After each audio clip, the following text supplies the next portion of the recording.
People for Education's annual conference, a group of parents, educators, and school officials came together with the goal of designing a new report card. A report card that provides information about how students are developing the skills they need for the future. The discussion was informed by two people with extensive hands-on experience. Teresa Downs, a school superintendent from BC, where report cards now include assessment of successful learner traits, such as resourcefulness, compassion, creativity, and collaboration. And Joanne Myers, an assessment expert and former member of the Ontario Ministry of Education's Assessment Advisory Group. This is what happened in the session.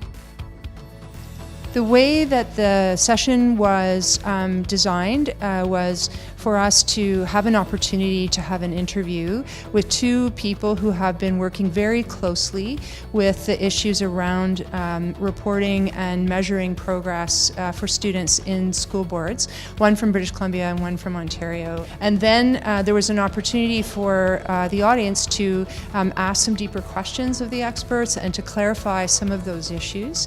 I think one of the big picture issues that they talked about and is very important, if we're not going with grades or percentages, and what happens when kids are going to university, when our students want to get into university, and the whole system is based around that. Post-secondaries are facing the same challenge, that entrance solely based on a percentage is not providing them students who are going to be successful. So in British Columbia, a number of those post-secondaries have taken this as an opportunity to change their entrance requirements, looking to more of a portfolio and a capstone project, a way of admitting students solely more than just that percentage alone. The thing that really struck me about the session was the inspiration that we got from British Columbia.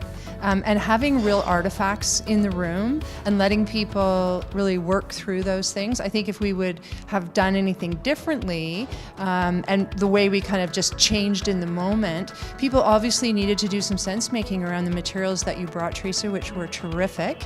And I think that they provided a lot of inspiration and demonstration by action about what people could do differently here in Ontario. So I think that gave people some hope, which I thought was a good thing. I have been doing this for years, and it's great to make these connections. This is what it's all about. It's making connections from coast to coast and trying to find the best possible learning to share and just make public education better and stronger for everyone.